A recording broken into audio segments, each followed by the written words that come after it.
Welcome to autumn and welcome to Großer Garten.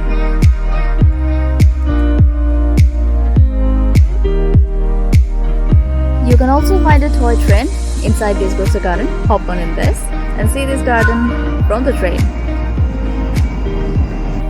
Großer Garten, which is basically known in English as the Great Garden, is a Baroque-style park in central Dresden. It's a rectangular in shape and covers about 1.8 kilometers square. Originally, it was established in 1676 on the orders of John George III, Elector of Saxony. It has been a public garden since 1814. Pathways and avenues are arranged symmetrically throughout the park, and you can come here to have a walk, for jogging, or just sit idly.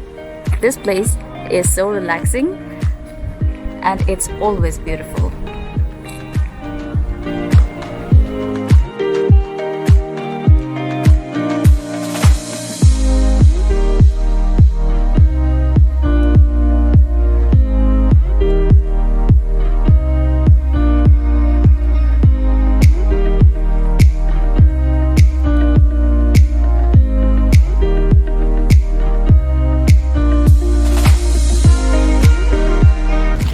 Thank you so much for staying with us. See you soon in the next video. Tschüss from Großer Garten.